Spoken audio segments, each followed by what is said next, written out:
안녕하세요. 한울가족 여러분. 한울 생명과를 맛보는 행복한 시간이 되었습니다. 오늘은 제9과 예수 온전한 재물이라는 제목으로 공부하겠습니다. 먼저 기억절을 함께 읽어볼까요? 히브리서 10장 14절 말씀입니다. 시작! 그가 거룩하게 된 자들을 한 번의 제사로 영원히 온전하게 하셨느니라. 들어가는 말. 유죄 판결을 받고 십자가에 달려 죽은 자가 하나님으로 경배받는다는 사실은 고대인들에게 모욕적인 일이었습니다. 또한 유대인의 율법은 나무에 달린 자는 하나님께 저주받은 자라고 선언했습니다. 이렇게 십자가는 모욕, 혐오, 저주, 패배와 수치의 의미를 담고 있었습니다. 그럼에도 불구하고 기독교의 상징이 된 것은 바로 십자가였습니다.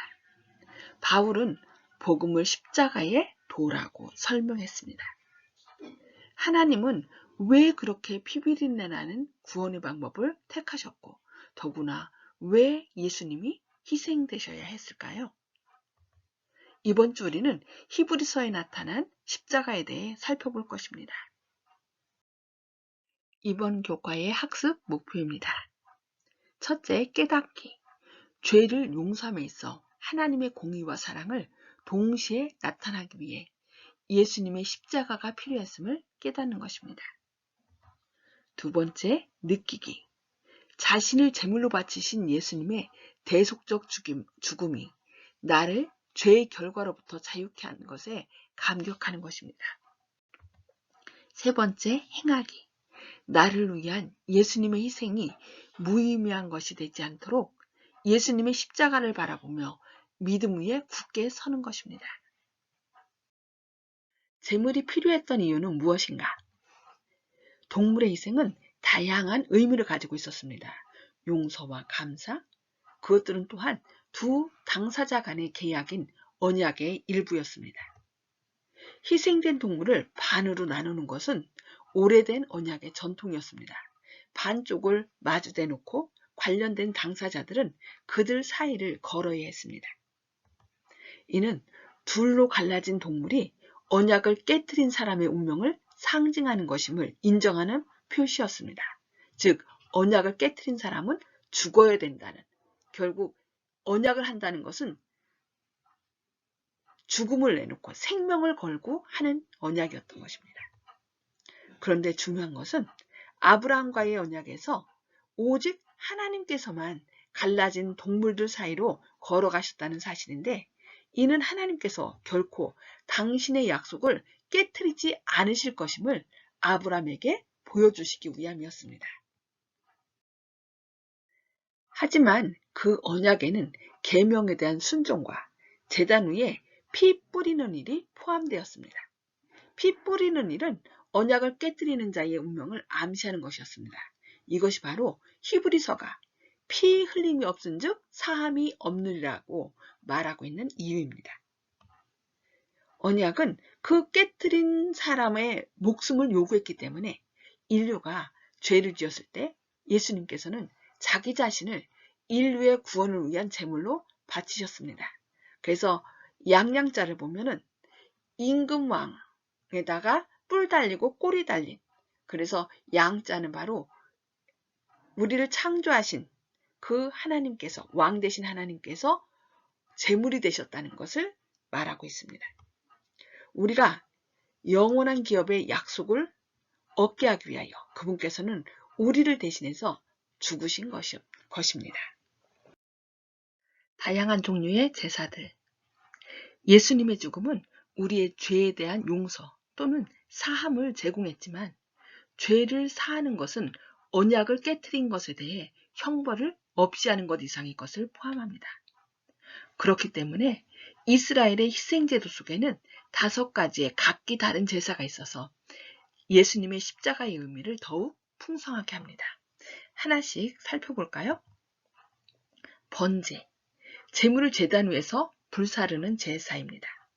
우리를 위해 자신을 온전히 바치신 예수님을 상징합니다. 두 번째, 소제, 하나님의 돌보심에 대한 감사 예물로 이 소제는 곡물 제사였습니다. 이 제사는 생명의 떡 되시는 예수님을 상징했습니다. 화목제가 있는데요. 하나님께서 허락하신 평안을 기념하는 식사로 가족이나 친구들과 함께하는 그런 제사였습니다. 화목해 하는 그리스도를 상징했습니다. 속죄제가 있는데 속죄제는 죄로부터 속죄와 구속을 얘기하며 제물의 피 역할을 강조합니다. 바로 우리의 구속주로서 예수님을 상징합니다. 마지막으로 속건제가 있는데 이 속건제는 성물이나 계명 중에 부지 중에 범했다가 나중에 자신의 잘못을 깨달았을 때 그 잘못을 깨달은 자가 바치는 배상제도로 잘못에 대한 용서를 제공해 줍니다. 우리가 꼭 기억해야 될 것은 하나님의 용서에도 책임이 필요함을 깨닫게 해주는 것이 바로 이 속건제입니다. 성소의 제사들은 우리에게 구원의 경험이 단순히 예수님을 우리의 대속주로 받아들이는 것 이상임을 가르쳐 주는데 우리는 그분의 생명을 우리의 것으로 취하고 그분의 은혜를 다른 사람들과 나누며 우리가 잘못을 저지른 사람들에게 합당한 보상을 해야 함을 말씀합니다. 5가지의 제사는 헌신과 말씀 공부와 회개와 화목한 생활과 일상적인 허물의 용서를 우리에게 가르치고 있습니다. 언약을 기억하며 기념하는 구약의 제사들을 통해 배울 교훈을 살펴보겠습니다. 첫째, 모든 제사의 제물은 오실 자이신 예수님을 가리킵니다. 두 번째, 원형이신 예수님의 피 흘림, 즉 죽으심이 없다면 사함도 없습니다. 세 번째, 제물을 끌고 나오는 자들의 마음의 변화가 필수입니다. 그저 수많은 제물을 드린다 할지라도 회개하는 마음이 없다면, 그런 마음의 변화가 없다면 그것은 진정한 용서가 없다는 것입니다. 예수님의 온전한 희생. 예수님의 희생은 구약의 모든 제사들이 예표한 것을 다 이루셨습니다. 예수님 희생의 고유한 특성을 살펴보겠습니다. 첫째, 우리의 양심을 깨끗하게 합니다. 두 번째, 우리의 죄를 없애줍니다. 세 번째, 우리에게 거룩함을 제공합니다. 네 번째, 예수님의 희생은 효과적이고 탁월합니다. 다섯 번째, 우리를 완전하게 합니다. 여섯 번째, 우리가 하나님께 가까이 갈 수 있도록 도와줍니다. 일곱 번째, 예수님의 희생은 우리가 따라야 할 모본을 보여줍니다. 말씀 적용. 십자가는 하나님께서 우리에게 베푸시는 모든 축복의 근간이 됩니다. 그것은 죄사함을 가져다 주며 온전히 섬길 수 있도록 우리를 성화시키고 우리가 성장하도록 양분을 제공합니다. 어떻게 하면 예수님께서 우리에게 주신 것을 더 잘 경험할 수 있을까요? 한번 곰곰이 생각해 보시기 바랍니다. 십자가와 용서의 대가. 이스라엘 제도 속에 나타난 속죄의 2단계를 한번 살펴보겠습니다.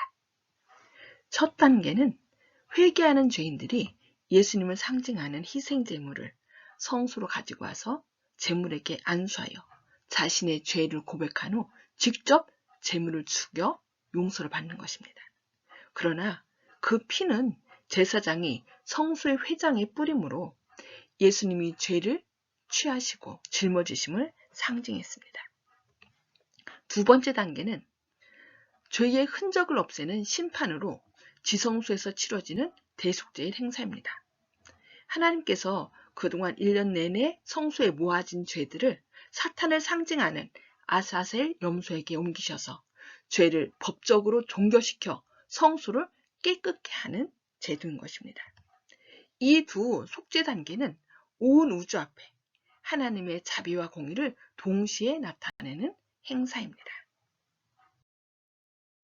그리스도께서는 참것의 그림자인 손으로 만든 성소에 들어가지 아니하시고 오직 참 하늘에 들어가사 이제 우리를 위하여 하나님 앞에 나타나시고 히브리서 9장 24절 말씀. 지상 제사장의 사역은 동물이 희생된 후에도 끝나지 않았던 것과 마찬가지로 예수님의 사역은 십자가에서 죽으심으로 끝난 것이 아닙니다. 예수님은 승천하신 후 하늘 성소에서 용서를 구하는 사람을 구원하시기 위해 나의 피, 나의 피, 나의 피를 보시고 저들을 용서하소서라며 중보 사역을 하고 계십니다. 심판과 하나님의 품성. 바울은 십자가와 재림 사이에 심판 사역이 있다고 설명했습니다. 예수님이 다시 오실 때 그는 죄와 전혀 관련이 없을 것입니다.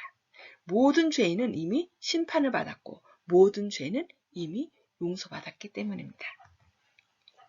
이 심판은 예수님의 하늘 성전 사역의 두 번째 단계입니다. 그것은 성소를 정결케 하는 것으로 알려져 있습니다. 이 심판의 목적은 하나님의 용서가 공평하다는 것을 증명하는 것입니다. 기록이 우주 앞에 열릴 때 하나님은 신자들의 마음에 일어난 일과 그들이 어떻게 예수님을 구주로 영접했는지를 보여주실 것입니다. 더 깊은 연구를 위하여 구속받은 자들이나 타락하지 않은 자들 모두 그리스도의 십자가에서 그들의 과학과 노래를 찾게 될 것이다. 예수 그리스도의 얼굴에서 비치는 영광은 자아희생적 사랑의 영광임이 드러날 것이다. 갈바리에서 비쳐 나오는 빛으로 볼 때 자아를 부정하는 사랑의 법칙이 이 세상과 하늘의 생명의 법칙임이 드러날 것이라고 시대의 소망 20쪽에서 말씀하고 있습니다. 이번 교과의 요약과 결론입니다. 하나님께서는 예수님을 우리를 위한 제물로 내어주심으로 죄의 용서를 위해 율법이 요구하는 공의를 충족시키는 동시에 우리를 향한 사랑을 나타내 보이셨습니다. 또한 하나님께서는 재림전 심판을 통해 온 우주에 당신의 백성들을 용서하시고 구원하시는 근거를 제시하시며 다시 한번 자신의 공의로움을 드러내십니다. 하나님의 용서하시는 사랑과 심판의 공의를 믿고 자유함을 누리시는 하늘 가족이 되시기를 바라며 교과 공부를 마치겠습니다. 끝까지 경청해 주셔서 감사합니다.